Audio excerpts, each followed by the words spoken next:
Durante sessão do plenário da Câmara, o deputado Evair Vieira de Mello respondeu a uma deputada esquerdista que pedia cadeia para seus adversários políticos. O deputado afirmou: "Eu quero aproveitar esta oportunidade para reforçar as palavras da deputada petista que nos antecedeu. Lugar de bandido é na cadeia." Isso ela disse. Portanto, eu queria que Sua Excelência dissesse ao presidente em que ela votou que ele retornasse ao lugar para o qual nunca deveria ter saído, a cadeia. É muito bom ouvir uma deputada petista dizer isso. Só que ela esqueceu que, em casa de ferreiro, o espeto não pode ser de pau, porque o pau que dá em Chico dá em Francisco. E o grande bandido solto no Brasil neste momento, nosso Barrabás, é o presidente em quem ela votou. Que ele possa retornar o mais rápido possível para onde nunca deveria ter saído, que é das masmorras do presídio do Brasil. O deputado fez duras críticas à equipe escolhida por Lula para seu governo e também lamentou as mentiras que vêm sendo ditas para justificar as escolhas.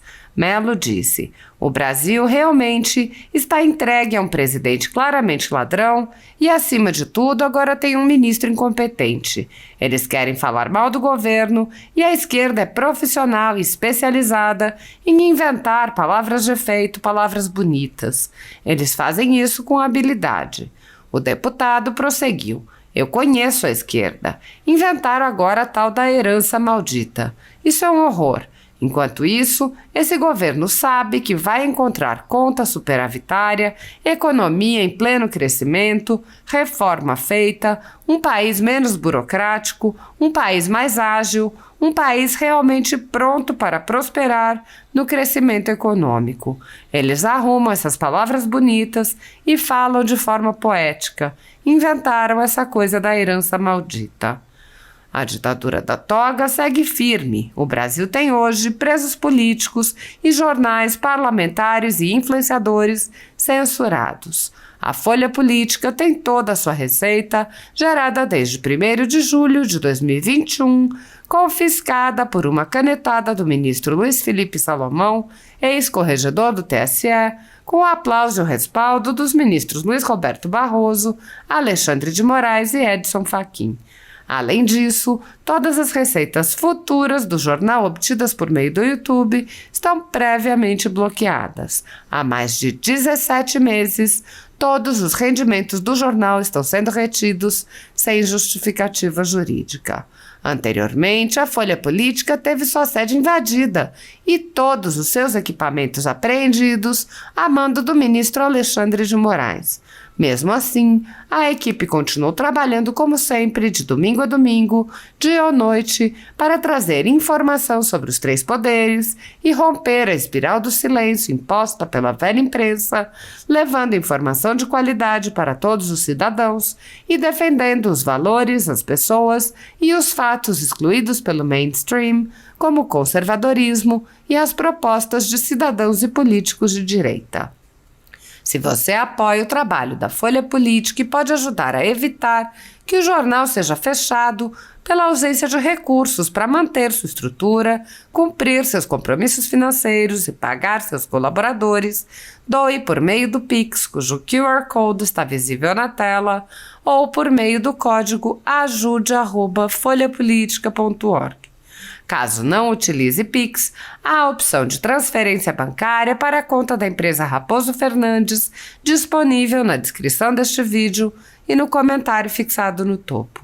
A Folha Política atua quebrando barreiras do monopólio da informação há 10 anos e, com sua ajuda, poderá se manter firme e continuar a exercer o seu trabalho. Pix ajude@folhapolitica.org. Assim está. Deputado que nos preside nessa sessão, Delcimar Fraga, obrigado pelo gesto, parabenizá-lo pelo seu mandato, você que esteve no nosso bloco, com certeza juntos vamos continuar trabalhando para o Brasil, a partir das políticas públicas para o Estado do Espírito Santo. Mas eu quero aproveitar essa oportunidade e quero aqui reforçar as palavras da deputada petista que nos antecedeu, que lugar de bandido é na cadeia, isso ela disse. Portanto, eu queria que ela falasse para o presidente que ela votou para retornar de onde nunca deveria ter saído, que é da cadeia. É muito bom ouvir o deputado petista dizer isso. Só que ela esqueceu que em casa de ferreiro o espeto não pode ser de pau. Não é pau que dá em Chico, que dá em Francisco. E o grande bandido solto no Brasil nesse momento, que é o nosso Barrabás, é o presidente que ela votou, e que ele possa retornar o mais rápido possível para onde nunca deveria ter saído, que é das masmorras do presídio do Brasil. E além de tudo isso, ele é um mentiroso, e a sua equipe também é uma equipe mentirosa. Aliás, além de mentirosa, o que ele está montando é uma equipe desqualificada. Uma prova disso é que quando você olha para os ministérios mais estruturantes, ninguém sério quer assumir o ministério. Eu nunca vi isso. Um presidente da República eleito oferecer ministérios e as pessoas recusarem ministérios. O primeiro, o nome da economia, embora eu tenha divergência do pensamento econômico deles, mas são nomes de referências para o mercado, como o Arminio Fraga, como o Meirelles, que eu acho que deram uma barberagem no processo eleitoral e foram para o caminho errado, mas sabe, um homem que tem juízo, leitura, que quando refletiram, viram a bobagem, a besteira que fizeram e já vazaram fora e recusaram qualquer participação no ministério desse fatídico próximo ao governo liderado por Barrabás, o seu Lula. E como eu disse isso, o próprio Haddad, quando aceita ser ministro da Economia, por que o Haddad? Porque como os convidados principais não aceitaram vir para o jantar, ele pegou o seu mordomo de luxo e pediu para que sentasse, para que ele pudesse ocupar a mesa principal e a mesa não ficasse vazia, que é um deboche, uma vergonha, é o fim da picada, deputada Adriana, você imaginar que esse cara que conseguiu ser um péssimo prefeito da cidade de São Paulo, né, que tem o terceiro maior orçamento do Brasil, o maior orçamento é o do Brasil, o segundo é do estado de São Paulo, o terceiro orçamento é da Prefeitura de São Paulo, e o nosso não, né? O anunciado, o próximo ministro da Economia, conseguiu ser um péssimo prefeito da cidade de São Paulo. Isso é um horror. O Brasil realmente está entregue para um presidente claramente ladrão e, acima de tudo, agora tem um ministro incompetente. Mas eles querem falar mal do próximo governo. E a esquerda é profissional, especializada em inventar palavras de efeito, né? Palavras bonitas. E eles fazem isso, a habilidade. Eu estou aqui desde o processo do impeachment, onde nós afastamos aquela outra corrupta chamada Dilma, que agora ela imagina ser presidente da Petrobras. Gente, competência nem, com todos os respeitos, seria uma ofensa se ela fosse frentista de um posto de combustível, ela seria desqualificar os profissionais que brilhantemente nos atendem.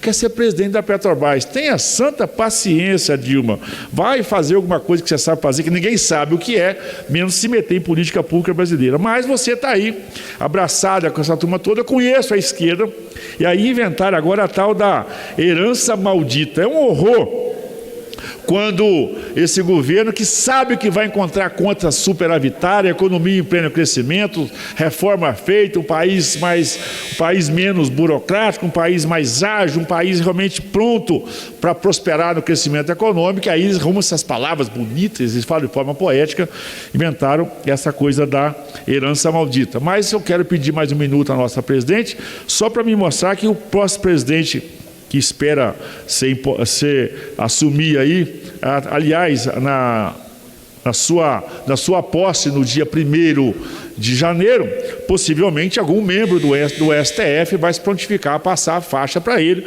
porque ele deve claramente a oportunidade de disputar a eleição ao STF. Ele vai receber, na verdade, uma herança bendita do Ministério das Minas e Energia, que é uma redução de quase 40% da tarifa da Itaipu para 2023. Registrar aqui o brilhante trabalho que o nosso ministro Adolfo Saquicida está realizando, e o Ministério das Minas e Energia vai entregar, então, uma herança bendita, que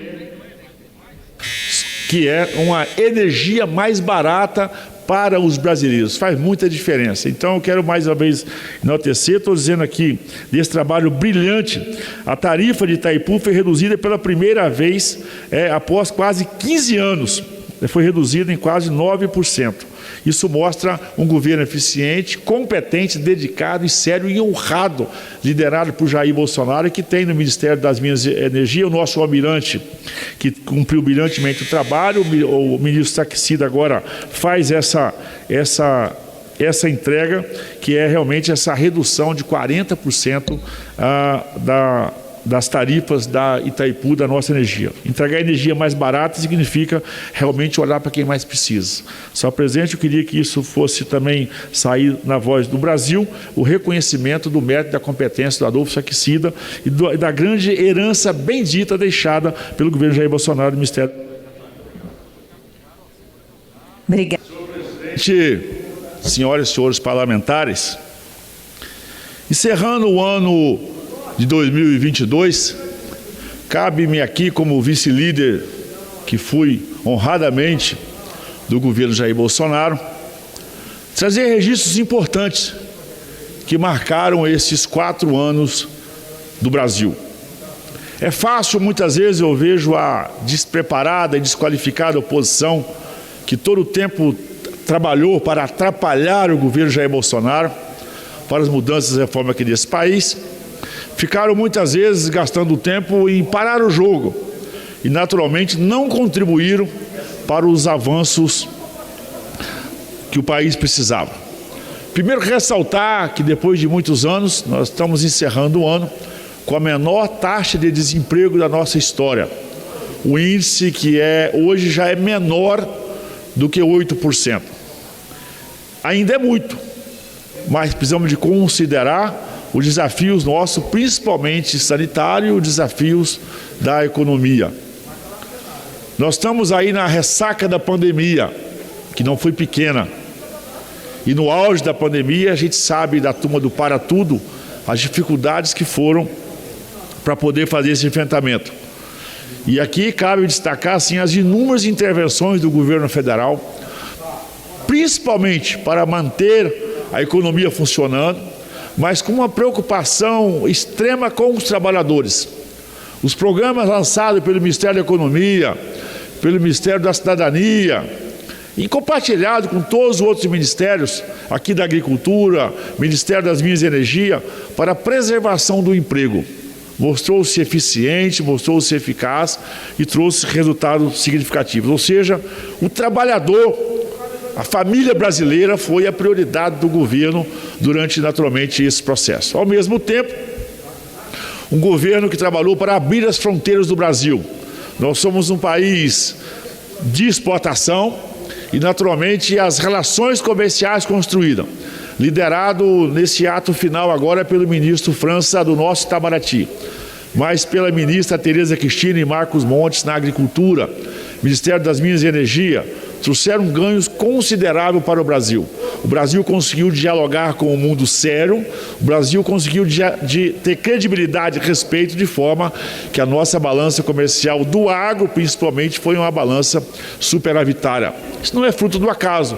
Embora muita gente da oposição ao governo Bolsonaro trabalhou para falar mal do Brasil, né, a credibilidade do governo, dos seus ministros e principalmente o profissionalismo do setor produtivo nos levou a conquistas extremamente importantes. Mas preciso ressaltar aqui também alguns marcos que foram muito importantes, presidente Henrique Missassi. E quero celebrar com Vossa Excelência aqui o novo marco do saneamento básico.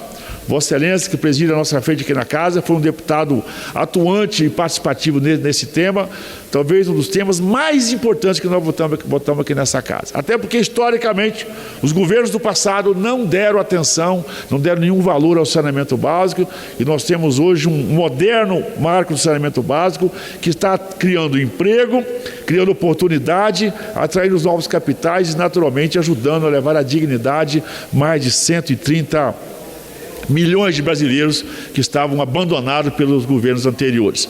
Mas temos que destacar também o novo marco de ferrovia, importante para repensarmos a malha logística nesse país e, claro, naturalmente, o Ministério da Infraestrutura, liderado pelo então ministro Tarcísio, que agora, para nosso orgulho, é o nosso governador do estado de São Paulo, e agora o ministro Marcelo, que redescobriu, né, essa forma inteligente de pensar a malha viária, a malha portuária, né, a malha ferroviária, e o Brasil começou realmente a deslanchar, porque esses gargalos começaram, o Brasil, os países continentais, os gargalos começaram a ser superados. Portanto, é o encerramento de um ciclo, né, de um ciclo desse governo que fez contribuições importantes para melhorar a vida de todos os brasileiros. Um governo que teve a hombridade de ouvir o setor produtivo, né, de dialogar com o setor produtivo, né, trabalhamos temas aqui como a liberdade econômica, a autonomia do Banco Central, que às vezes passa desapercebida, mas nesses tempos de turbulência, né, um Banco Central autônomo, e foi uma decisão corajosa do presidente Jair Bolsonaro, junto com o ministro Paulo Guedes, que está trazendo a todos nós essa tranquilidade. Senhor presidente, só mais um minuto para a gente poder encerrar. De forma que eu quero dizer que foi um orgulho, né, servir como vice-líder a esse governo e não abrindo mão naturalmente das nossas pautas, eu que estou aqui nessa casa, a partir da agricultura, a partir do cooperativismo, trabalhar por todo o país. Naturalmente, esse governo que deixa esse legado e que redescobriu a importância do patriotismo, e nós vamos honrar esse legado desse governo de geração em geração. Muito obrigado, senhor presidente, eu peço que seja anunciado isso na Voz do Brasil.